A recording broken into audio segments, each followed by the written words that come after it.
Hello everyone and welcome back to Let's Play Disco Elysium episode 4. In the last episode we investigated the body hanging from the tree. We got some details from it. We could have taken it down, but I failed one of the checks and I wanted to kind of level up and see if I could retry it, so I'm not taking it down yet. We also found out about a curse in a bookstore, so I might go and investigate that right now and try and level up by doing that and then going back to the body. And if I fail the check a second time, I'm going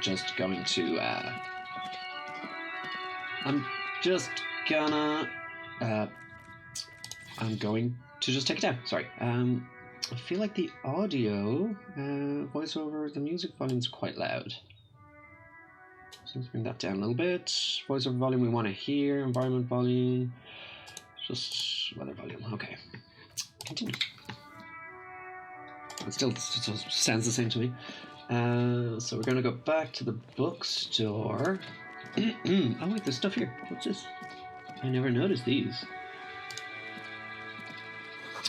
This book has a rose, a pistol, and a half-naked dame on its cover. Okay. This is... On the cover stands a very muscular man surrounded by flames. Oh wait, there's that. The book is titled Man from Helmdall and the Wildfire. Interesting. This book is about pate. There's somebody down here. This book, you don't really understand what it is about, nor does it seem important. Why could I click on it? A book about Zero culture. It promotes freedom and roaming upstream. A book about the future. The government reads your minds using radio technology. Great. So yes, we found out that there was a curse in this bookshop, and that everybody who's owned this building has gone out of business. We convinced the store owner that we were a paranormal detective, and she has allowed us to investigate. So let's investigate. I've never played this game before. I've said it before. I've not watched any videos on it, so I literally have no idea what I'm doing. But can we go behind the curtain? Close curtains. Pull the curtains open. You see a dimly lit room full of dusty furniture and trash. A doorway stands in the back, covered in dozens of scary little Seminese wards, your shadow looming over it like an omen. Plaisance. A small terrified O escapes from Plaisance as she tries her best to look away, her round face buried in her hands. What's inside? Wow, this is creepy. Ghostly silhouettes of hairdryers. A vaguely androgynous portrait of a man. Merely looking at that unmanly haircut threatens your masculinity. And the door. Warded door. A heavy door with a missing handle stands before you, covered in dozens, if not hundreds, of Seminese trinkets and charms. It appears to be locked. Unlock the door with the key. Pain threshold challenge. It's very low. Unlock the door with the key. After exerting some force, you manage to turn the key. It's eerily silent. The door slides slightly open, letting a draft of cold air into the room. Scent came in first. No, I'm going to go. Open the door and enter. Ooh. What is it? A punching bag. Oh, Kim wants to talk to me? Oh, I can, talk to him. What is this place? The lieutenant stares at the dusty training equipment. Looks like a gym to me. Yes, but no one's been in here in ages. He draws a stripe on the dusty floor with his foot. Stripe, yeah. I doubt the electricity still works. We should find a flashlight if we want to go on. There should be one in my kinema perception sight. Some specks of dust shimmer and a faint beam of daylight falling in from the window. Other than that, the room is dark. Inland Empire. An eerie feeling rises in your chest. What if there's a reason why no one's been here for ages? Yes, because it's closed. No need to look for supernatural explanations where a banal one will do. Now let's go get the flashlight, shall we? Okay, so you want me to... Okay, I'll go get the flashlight. I mean, I had to go and report my police badge stolen as well, and I Can do that from his car. And there was something else I had to do with his car as well, actually, now that I think about it. Let's go. Come on, guys. Come on. Oh, I can zoom out. That was more zoomed in than I was expecting. So where's his car? Dude, where's my car? That should be... Okay, where's your car? I actually don't know. I actually don't know. I didn't know. Well, he came to meet me in the motel thing. Oh, this is pretty. I didn't notice that the last time. Where's his car? Where would his car be? Oh, that could be his car. Duh. It's a nice car. Cooper's Kinema. Before you stands a motor carriage. The bodywork is covered in blue and white livery bearing the number 57. This must be the infernal machine that tore you from oblivion. The Cooper's Kinema motor carriage. Open the door. In the cabin, you are welcomed by a set of steering levers, a radio microphone and a hook, a pull-out toolbox under the seat, and the soft glow of the fuel preheater gauge. Success on a perception of smell. A scent of leather work and heavy fuel oil washes over you. Pick up the radio, pull out the toolbox, run your fingers over the steering levers, tap on the preheater gauge. Well, pick up the radio. The frequency tableau lights up, and a green button labelled Prime Line glows like a feline eye, and then you hear something. The soft purr of electrical kittens, radio waves cast far and wide over the metropolis. A woman's voice greets you through the static. This is Precinct 57. Hello, Lieutenant. How may I assist you? Now, Alice, please assist our colleague from the 41st Precinct here. I'm putting him on. Operating the radio is easy. Just be confident. You've probably done it 1,000 times. Come in, dispatch. Come in, dispatch. Come in, Delta 10. This is Firewalker. Copy? Hi, Alice. This is Officer from the... Nice to meet you. This is Officer Alice Demetri, Precinct 57. How may I assist you? A voice replies on the radio. Under the green prime lamp, a yellow saved button catches your eye. I wonder what Kim's default radio station is. Could you connect me to the 41st Precinct? I have something I need to report. I need you to connect me to a civilian, as Sylvie. She may have reported a murder. Can you give a serial number? Oh, I could do loads of stuff. I need to report. Just a second, officer. She puts you on hold, the static crackling softly like a bonfire. After a while, you hear an old man greet you from the radio. His rattly voice is oddly familiar. 10-2, 10-5, this is the 41st. Come in, over. The man uses relay code. You got this. You're a cop. Cops know relay code. 10-4, situation station 41. I've got urgent business. Over. 10-4, message received. 10-5, relay message. What's your status? Over. Just reporting in. Over. 10-18, state your message, sir. I need to report my badge. I'm in dire need of financial assistance. Yeah. I need to report my badge missing. 10-9, over. My badge, I can't find it anywhere. Basically, it's gone.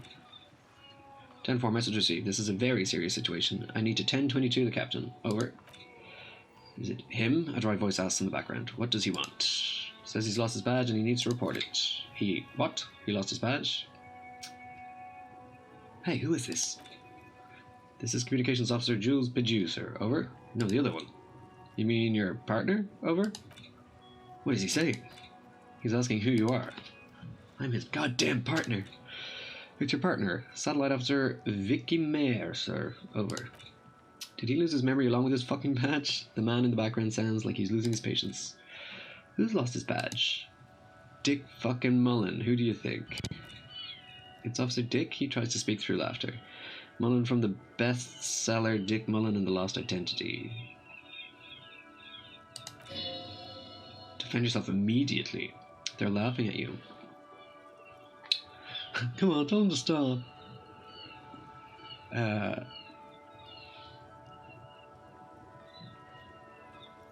Officer's lost his badge.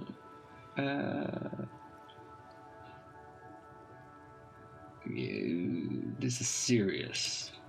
He's asking you to stop. Says this is serious. Of course it's serious. He's lost his fucking badge. Well, yeah. Satellite Officer Vic American concurs losing your badge is serious. Over. Who's the Mullen Joker? He wants to know who you are. I'm the goddamned Hjeldalderman. Yeah, tell him I hail from the north. His laughter is high-pitched and joyous, almost childlike. This is Satellite Officer McLean, sir. Over.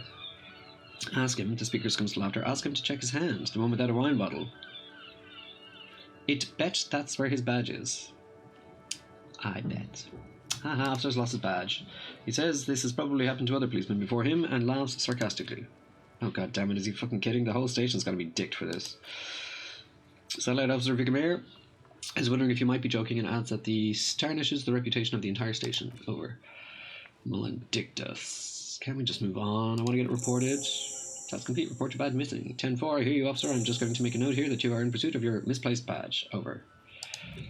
Fuck me, Mac. Come here. You've got to hear this. Dick Mullen lost his badge. What's going on?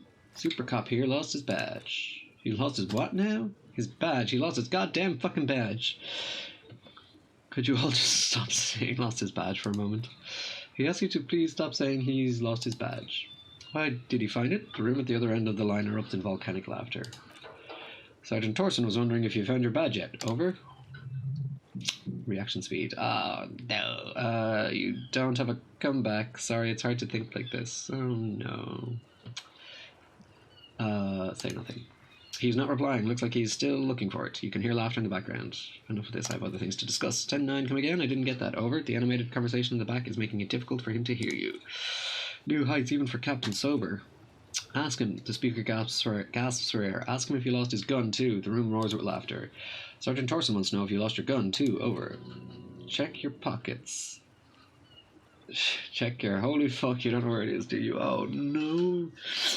I don't have my gun? Nope, it's gone. It's not fucking on you. Oh no. 10-9, come in, officer. Did you get my question? We were wondering about your gun. Over. Convinced that you didn't lose your gun? Success! Lying over the phone. It's easy. Just say it like it's the truth. And then it becomes it. No, of course I didn't lose my gun. He says he didn't. Thank God for that. That would have been a nightmare. I don't even want to imagine the poor prick has to relay that kind of news to the captain. Losing his badge is bad enough. Tell him to find it and fast. We can't have some gangbanger running around with it. We're all glad to hear that you have not lost your gun, officer. Do you need further assistance? Over. Listen, I've actually lost my gun too. I'm in dire need of financial assistance. Can I get some money off him? 10-4, I hear you. I don't have the authority to grant your request, but what does he want now? He's asking for money. He's asking for money. Is he fucking kidding? I don't think he is. Don't give the asshole anything. He's just going to drink it all. All right. The operator turns back to you. That's a negative on the additional funds, sir. Over. Okay, I heard you. No funds. Anything else, sir? Over. 10-10. We'll come back to this. Roger that. 10-10 over net. The static ends with a loud click, then everything is silent in the cabin. Pull out the toolbox. A dark drawer slides out from under the seat. That is loud. A metallic drawer slides out from under the seat and clicks into place. The tools inside are neatly organized. Take what you need, officer. It's going to be a long case. I'm not protective of my tools like some men are. Can I take everything then? Oh, the chain cutters. That'd be handy. Take the red tipped pry bar. Pry bar feels nice and cold in your hand. Heavier than you'd think. Useful for opening all sorts of doors and lids. Take the rubber handled chain cutters. The handles are long and sleek. Snap, snap. Got the cutters in your hand. You can do good work with these. Cut chains, locks, and ropes, especially belts. Take the hand-cranked flashlight. It's robust, weatherproof, and well-made. Police issue. Blue. Blue is my favorite color.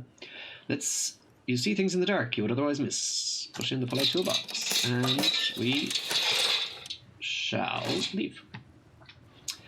Great, so I've reported the badge missing, and all they've told me is that I have to find the badge. Useful, very helpful. Thank you, police people. Now we're going to go back and investigate this. I'm on a job. I'm on an assignment. The dead guy can wait. He's been there for 7 days. He ain't going nowhere. So...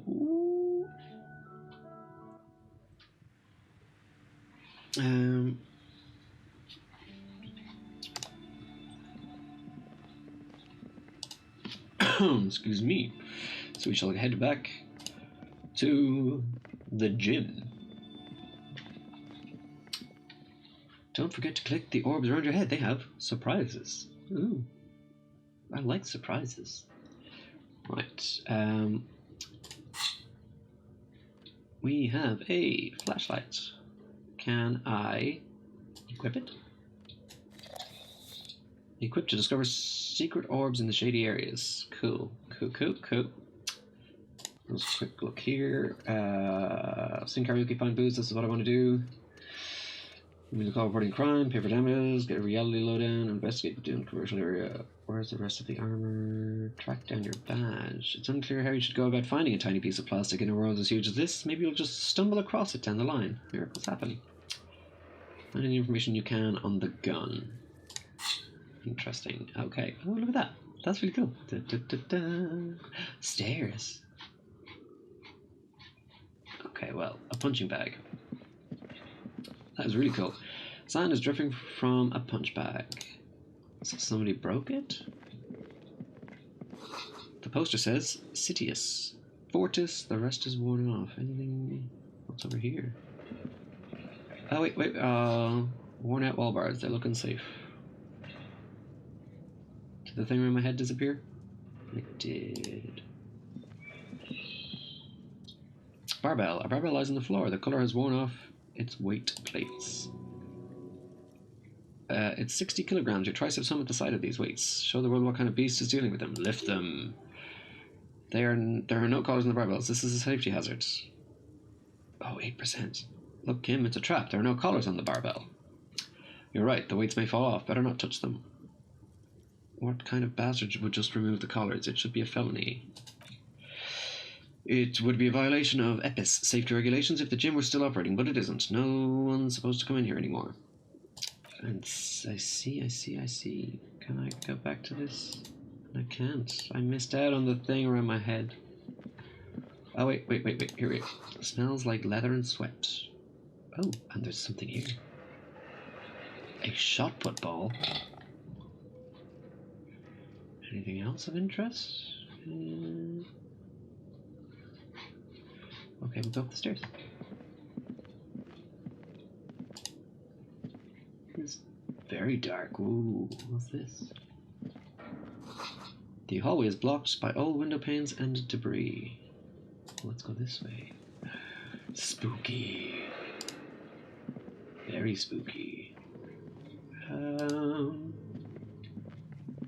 I don't like the dark. What is all this? What's this? A large demijohn full of strange liquid. Wild animals stare at you in the dark, stuffed and mounted. Creepy as fuck. What the hell is this? What? Airship road is covered in spiderwebs. They remind you of blades. Oh, what the hell? I love how they've done this with the torch. A naked mannequin torso, a strange yellow color. Well, I can... But where are the clothes it used to display? Interesting. Take money. Yes, please. That's what I need. I need all the money. Oh, what's over here? Blue velvet soft to the touch. Moth bin. Oh, wait. Is there money in here? Money! Yes.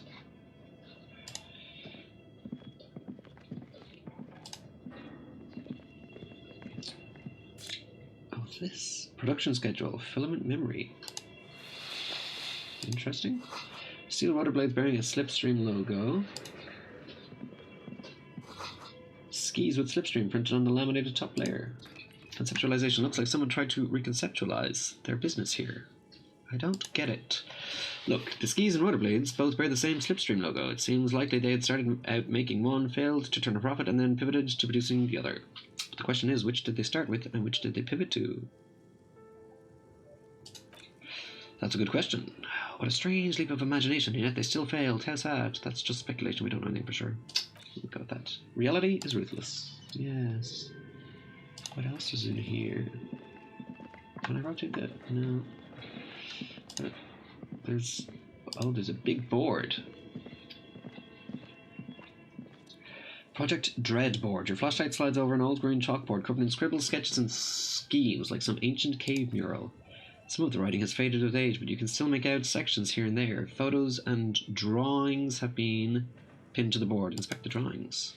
These lithe, pointy-eared creatures appear to be different types of welkins. You make out autumnal candle welkins casting wax-based magic. Translucent welkins with organs shining under their skin, and even aether welkins hailing from the vast emptiness of sidereal space. You should adopt one of those welkins as your persona. No longer a mere man, but a welkin. One of those welkins towering among the rest appears to be different, however. Examine the welkin. This is important. It's Varahamira, a high welkin, his face white and scarred like cracked marble. This is clearly a welkin supremacist. The note says, all non-welkin races will be purged. The holder, the Dweorg, the humans, and even the headless men, all of them purged. Imagine a world filled only with welkin, green welkin, dread welkin, and the high welkin to rule them all. The lieutenant can't help but comment. An inordinate amount of time has gone into drawing these little welkin creatures. Why would anyone spend so much time on this? Who are these creatures? Who drew them? Are they real? I have so many questions. One of them is a welkin supremacist. Well, this has been educational. Why would anyone spend so much time? Some people really like building a world, I think, even if it's just for a game. Who are these creatures? This looks like concept art for a project. It's not really real. One of them is a welkin supremacist. Political commentary. That one has a great beard, too. Kim nods at the welkin's facial hair. Let's move on from the welkins. Just look at those details. So much effort.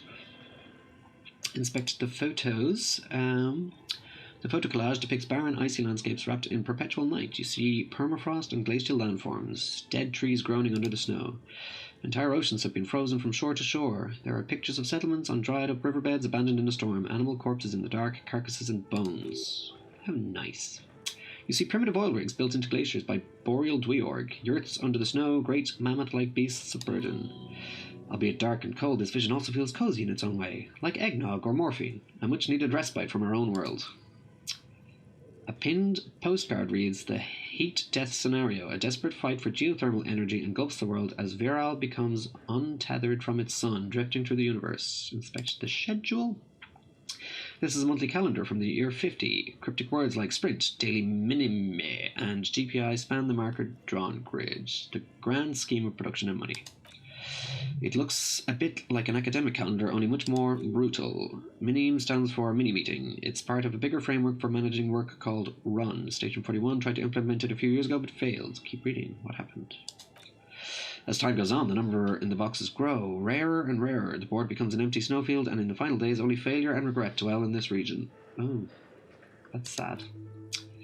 The lieutenant looks at the frigid ice field of nothingness and concludes, looks like they didn't make it. Well, a note in the bottom left corner of the chalkboard says, see the prod schedule filament for details. Inspect the notes. Oh, is that... That's the thing I picked up, right? The handwriting is only partly legible, but you can still make out 3 slogans. Call in, tune out, Viral Untethered, and Heat Death of the Universe. The full text reads, Heat Death of the Universe is the new black. Another note says, the biggest advancement in the role-playing system since the 30s. Wow. In that case, can I inspect this? Production schedule, filament memory. Can I do anything with it? What if I just click it? Click it, double click it, right click it? Can I put it into my hand? My gloves? I don't know. Can I do anything with it? It's can I bring it down into my head?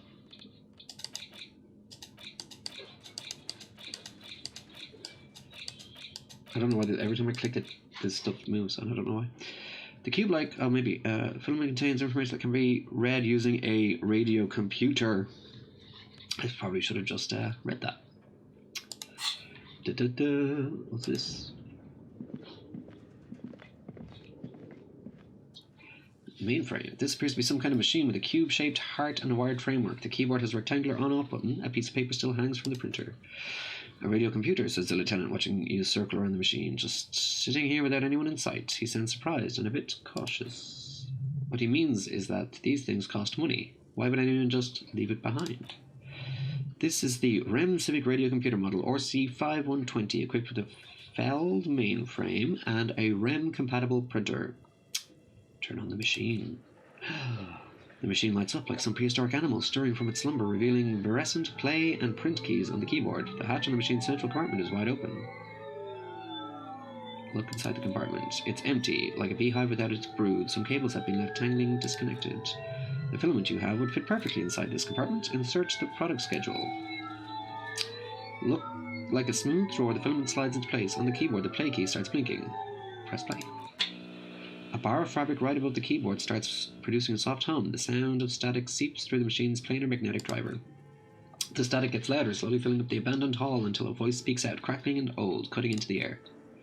Good afternoon, Fortress. Accident on Rue de Saint-Ghislain. This is East Insulindian Repeater Station 1. Please repeat. Is this the production schedule?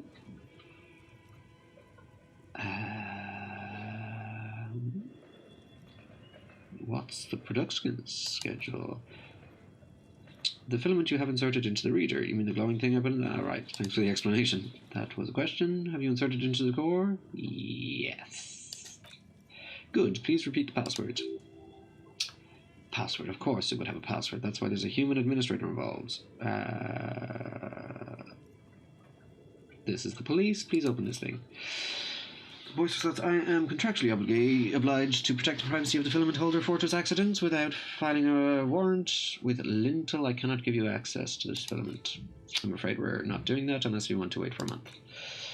Now, can you please repeat the password? The voice in the machine asks again. She sounds cold in the damp air.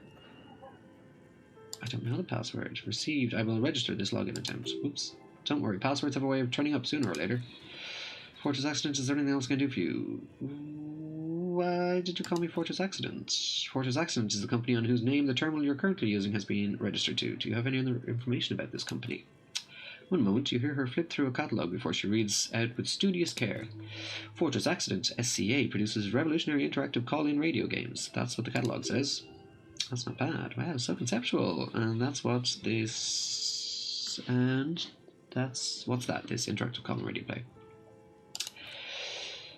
The static drowns her response. Any other questions? You hear her ask when the connection finally improves. Are you a machine or are you alive?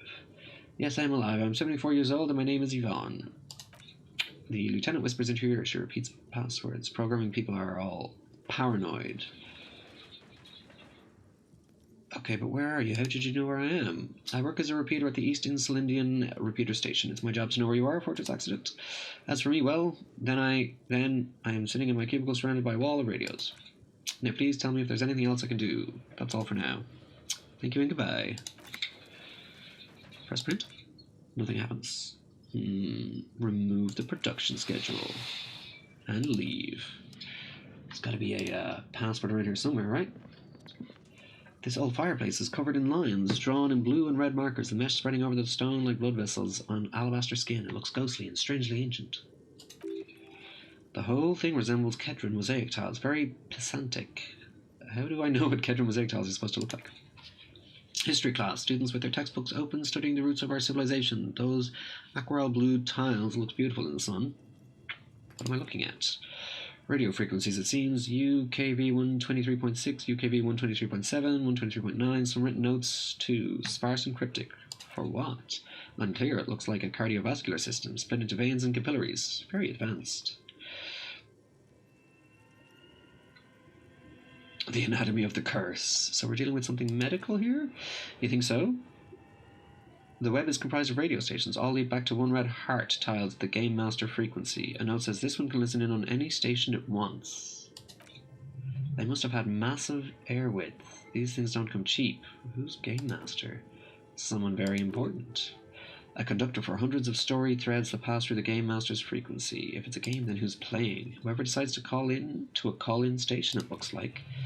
A list of names under the stations suggests people across 6 isolas would be playing. Mundi, Inselind, Katla, Grad, Samara, and even Ilmara. There's no way a little basement studio working here could pull anything like this off. My god, the lieutenant leans closer, his finger tracking the maddening rhizome. It's as if the less money they had, the more ambitious their project became. Cost of effort alone must have been huge. Exactly. He nods at the calendar on the chalkboard, wiping his marker-stained fingers clean against his jacket. This schedule. I know doom when I see it. The company was running out of funding. What else? Nothing. It's just lines on the marble, an echo from time long ago. No one has used this fireplace in ages. Oh, wait, no, Kim, talk to me. Okay. What do you think is going on with that computer, chalkboard, and fireplace? It looks like an undercover counter. Ooh, an undercover counterintelligence program. That's interesting. No, that's not it. I think the lieutenant takes a step back, steepling his hands, like he's ready to lay out a fine theory crafted together like a puzzle box. It looks like one of those popular pen and paper role-playing games. Only these people were trying to automate it, make it work on radio computers. Has anyone... how are they planning on doing that? Through call-in stations. He nods at the fireplace. None of the players have to be physically present. Anyone in the world can participate in the game as long as they have a two-way radio. Then there's the Game Master frequency that listens in on the smaller call-in stations. I think that was supposed to coordinate the stories, functioning as a master of ceremonies of sorts. Coordinating so many games would take a whole switchboard of people, possibly divided into sub-frequencies. Has anyone ever done this before? Not to my knowledge. They make automated games in Graz, Messina, Königstein, places with industry. Not in Revachol, west, among the ruins. But I don't think anyone has attempted to create an intersolary game before. We just don't have the technology. And this was a role-playing game. Indeed, those Welkins are a dead giveaway. He points to the chalkboard. Role-playing people love that stuff. The world looks like a modified version of the Viral board game, with heat death thrown in. Super cool. Someone should give them millions of real immediately. This game is too good to be left unfinished. What do you think happened to the company? No idea. They stopped filling out the schedule on the chalkboard. Ah. Indeed, it's ambitious and untethered from reality, but the lieutenant tilts his head thinking. They were saying if they thought they could do this, it was just a play to cheat money out of the investors' pockets. The curse got them. The world is cold and lonely. This would keep it company. Let's finish it. Do we have any money? Let's give them more money so they can finish and make it even bigger.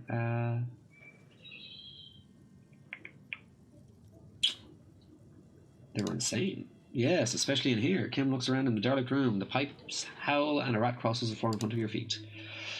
Okay, he concludes. Let's keep moving. Autosave. Look at that. Is that something on the floor? No. Scribbled across a notebook. Developers of the most advanced RPG in the universe.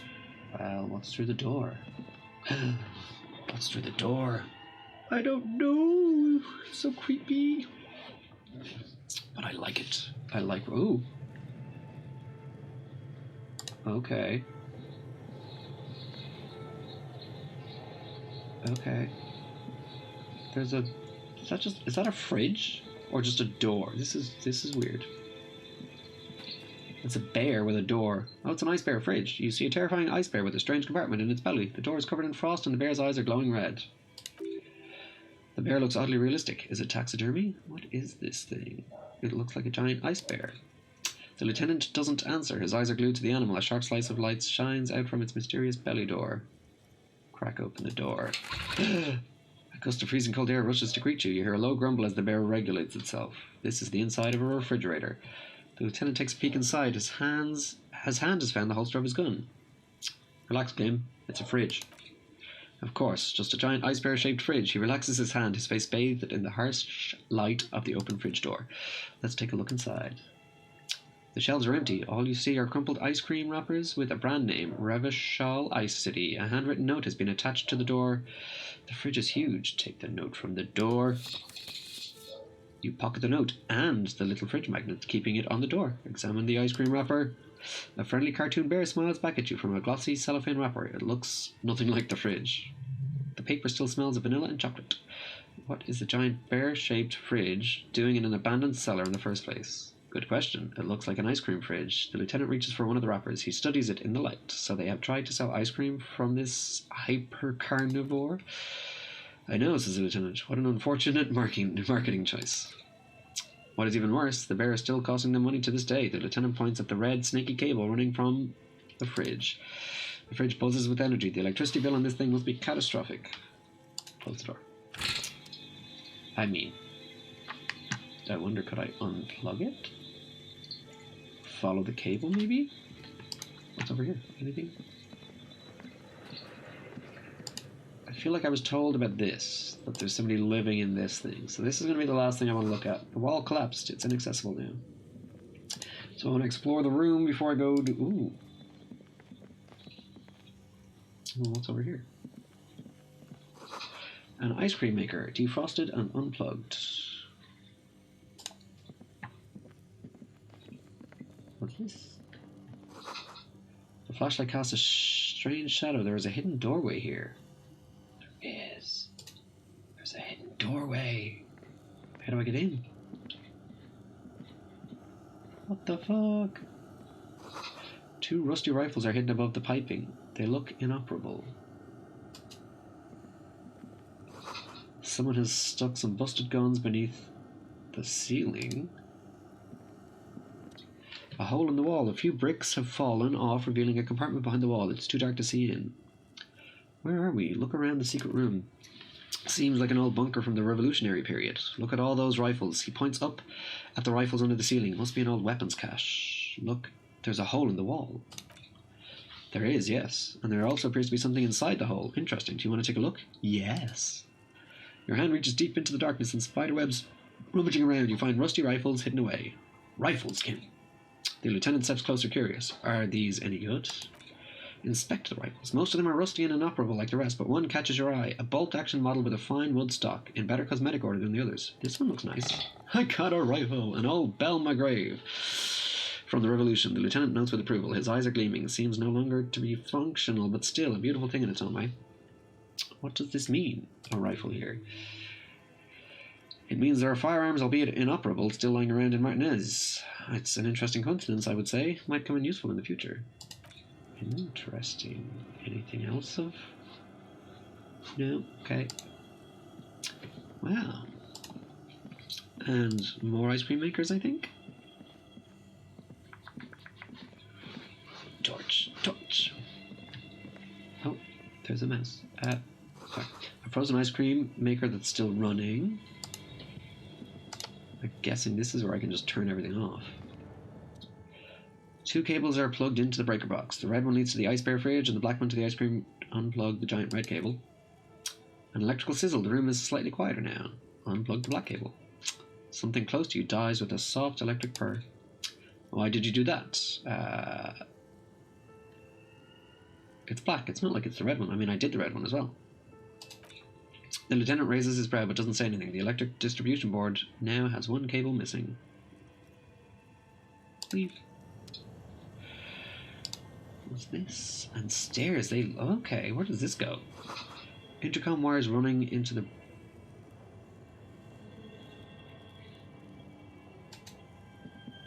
Intercom wires running into the breaker box. Plug in the black cable. Somewhere a machine hums along with the current... Happy and contented.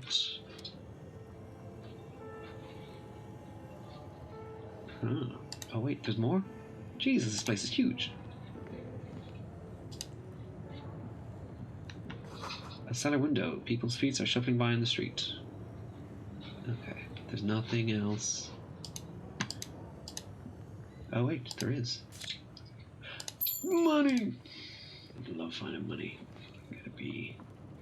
Just investigate. Oh, this. Oh, is that more money? Give me that money.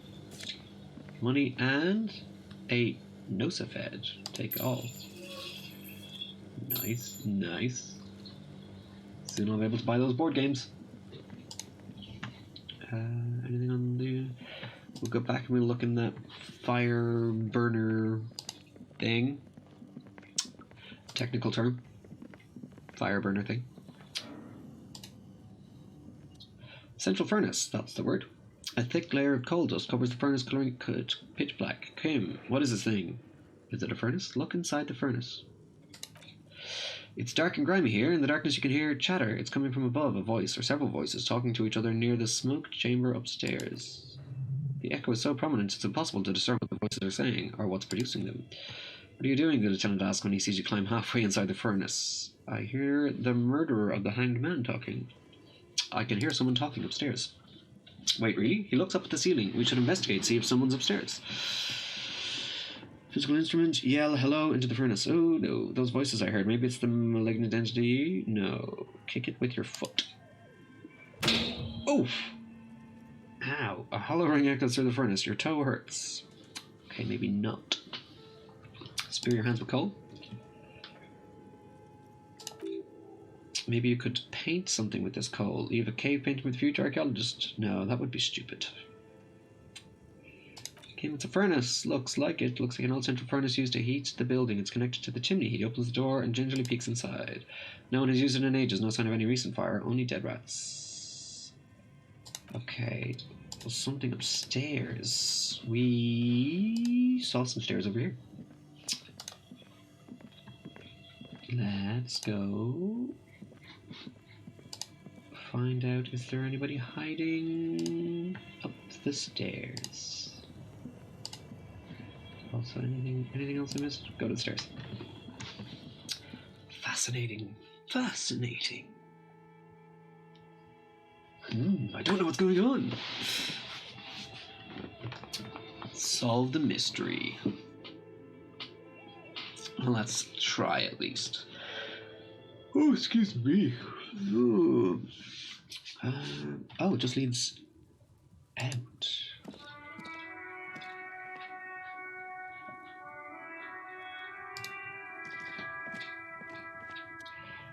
Electronic doorbell. An old call box with a matrix of push buttons lists all the companies in the East Delta Commerce Center. Main hall building A. Andrew, Orlando, Hair, SCA, Artemitem's boxing for young athletes and gym. 24th window, Emma's fashion artillery for his taxi. Dermy, probably. Slipstream, SCA, Fortress Accident. Revachol, Ice City, Main Hall building, Whirling and Rags, East Delta Pinball, entrance from building B. Empty card. This button looks new, but someone has removed the name card. Nothing happens when you try to ring it.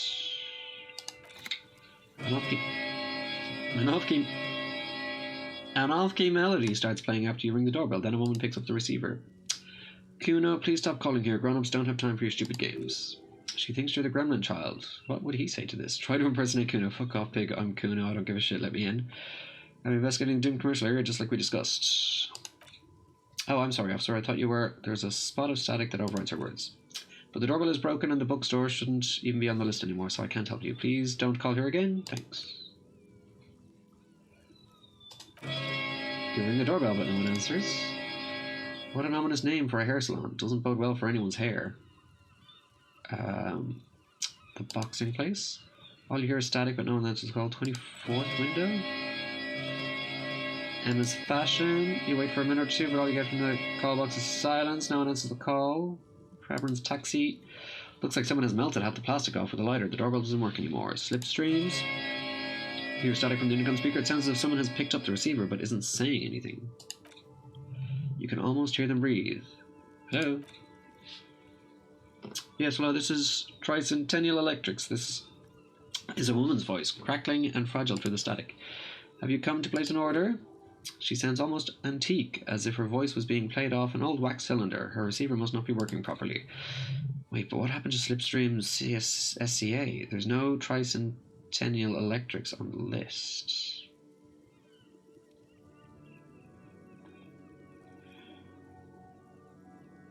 Yes, I've come to place an order. My God. The lieutenant exchanges a look with you. Sorry? It's you. My God, I didn't think I would hear your voice again. She must be mistaking you for someone else. Who cares that you don't remember her? Just go along with it.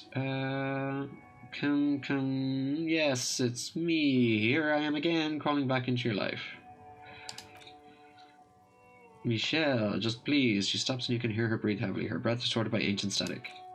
Why did you even call? I don't understand. You've been gone for months. She sounds like she's shaking. I thought you didn't care. Of course I care. It's just that I've been going through some tough time.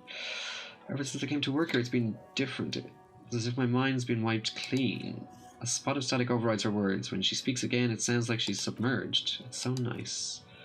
It's so nice to be able to finally forget. Forget about what? She sounds like she's about to cry. Hello? She doesn't answer. What's so nice about forgetting? Silence. The only thing you can hear now is the static waves washing on the shore. I get it. You don't want to talk to me. No one ever wants to talk to me. Another seagull passes by. It's getting cold standing here staring at the silent call box. Must have been some kind of faulty wiring. We should stop playing with this doorbell. It looks ancient. Fuck. You pressed... Oh, volition. 28%. Wax cylinder, slipstream, SCA. This is a white... Yeah, okay. Fortress accident. No one's home. We knew that. Rubbish all ice. No one's home. Nothing happens after ringing the doorbell. Whirling and rag. Oh, that's the other place. East Delta Pinball. No one answers your call. Okay. Okay, interesting. So I didn't level up. I didn't solve the mystery. I guess I don't need a torch when I'm outside. Let's take my torch off. Well, let's just leave it there, I guess. I don't know what's going on. I guess that's the whole point about being a detective. It's a mystery that we gotta solve, so we'll continue on next time and figure out, hopefully, something. So thanks very much for watching, guys. I hope you enjoyed it. If you did, hit the like button. Consider sharing it with people you think might be interested in this kind of content. It would really help me, and I would really appreciate it. And, you know, if you like the content, consider subscribing and hitting the bell notification icon so that you can keep up to date with all the future content. So, yeah, thanks very much for watching, guys, and I will see you all next time.